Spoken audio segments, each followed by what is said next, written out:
Bismillahirrahmanirrahim. Assalamualaikum warahmatullahi wabarakatuh.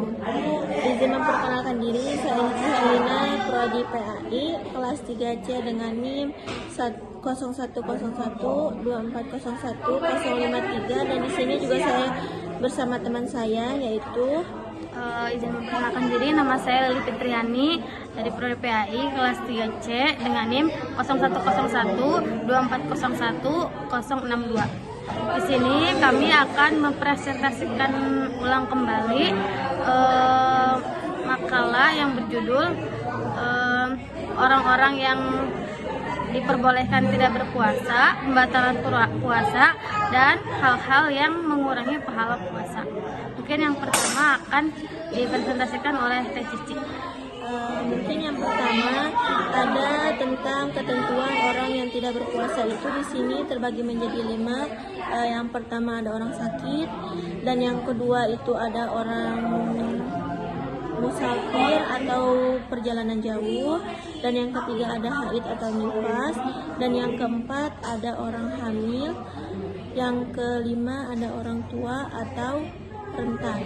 Nah, di sini saya akan menjelaskan yang pertama itu ada orang sakit. Mungkin di sini orang sakit juga bisa disebut ada 2 hal, dan yang pertama itu ada orang sakit yang sementara atau bisa disebut tidak terlalu berat. Nah, di sini orang sakit sederhana, orang sakit sementara itu mungkin bisa diganti atau dikodok di hari lain atau setelah dia sembuh. Dan yang kedua itu ada sakit berat itu atau bertahun-tahun, mungkin dia wajib membayar fidyah atau memberikan makanan kepada anak-anak yang yatim piatu atau miskin. Dan yang kedua itu di sini ada orang musafir atau perjalanan jauh. Mungkin tidak diperbolehkan untuk mengikuti puasa atau berpuasa. Di sini bisa dikodok setelah perjalanan jauh atau di hari-hari lain. Dan yang ketiga juga di sini ada haid atau nifas. Haid atau nifas ini diharamkan untuk tidak berpuasa dan wajib qada setelah selesai haid dan nifas. Dan yang keempat juga di sini ada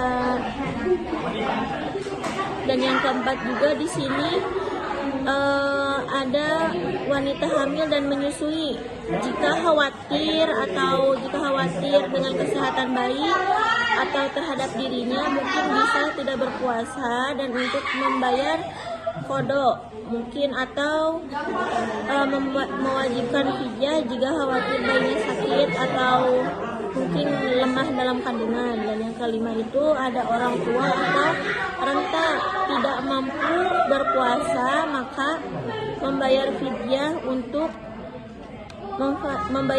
fidyah dan tidak wajib untuk qada. Mungkin di sini juga ada hal-hal bagi yang membatalkan puasa itu ada, mungkin saya akan sebutkan beberapa macam. Ada makan dan minum, dan yang kedua itu berhubungan suami istri di siang hari, dan yang ketiga itu menikah secara disengaja, dan yang keempat itu keluar main dengan sengaja, dan yang kelima itu haid atau nifas, dan yang terakhir itu murtad. Mungkin setelah ini hadisnya atau arti-arti hadisnya akan dijelaskan oleh Teh Lili. Saya alihkan kepada Teh Lili, jadi silakan. Izin melanjutkan.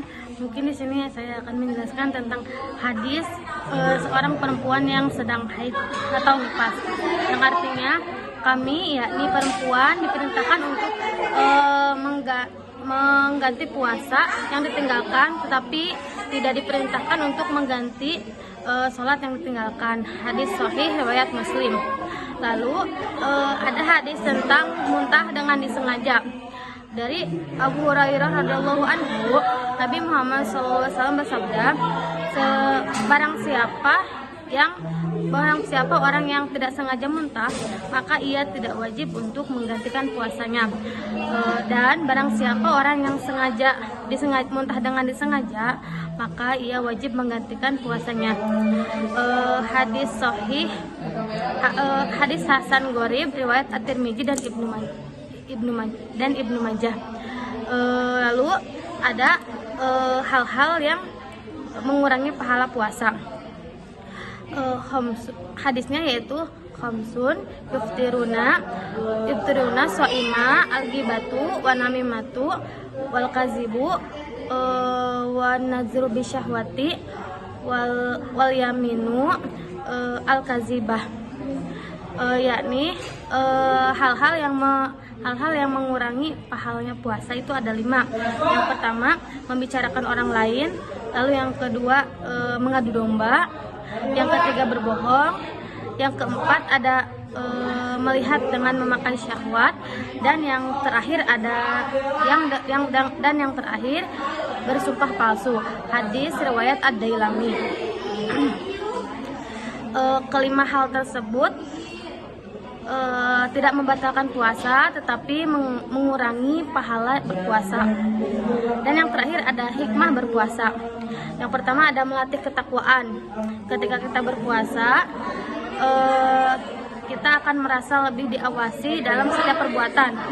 Lalu yang kedua itu melatih kesabaran dan pengendalian diri.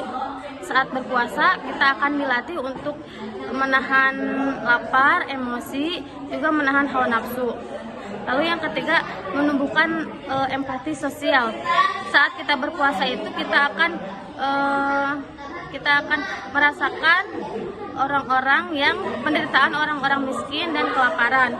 Dan yang keempat, membersihkan jiwa dan akhlak. Saat berpuasa kita akan menjauhkan diri dari dosa dan perbuatan dan dosa lisan dan perbuatan yang tidak baik. Dan yang terakhir itu menjaga kesehatan. Saat kita berpuasa itu memberikan waktu istirahat bagi sistem pencernaan kita. Baik, mungkin terakhir ada kesimpulannya, yaitu Islam memberi keringanan bagi orang-orang yang tidak bisa mengikuti berpuasa di bulan Ramadan dan berwajib untuk membayar qada dan fidyah sesuai dengan kondisi dan keadaannya. Puasa batal jika kita melakukan perbuatan tertentu secara sengaja. Puasa juga pahala puasa juga dapat berkurang karena kita melakukan perbuatan dan ucapan tercela secara disengaja juga. Puasa itu mengajarkan kita tentang ketakwaan, kesabaran, empati sosial, pengendalian diri, serta membersihkan jiwa dan akhlak kita. Mungkin cukup sekian dari kami, dan mungkin mohon maaf bila ada kesalahan atau kurangnya dari kami. Cukup sekian. Assalamualaikum Warahmatullahi wabarakatuh.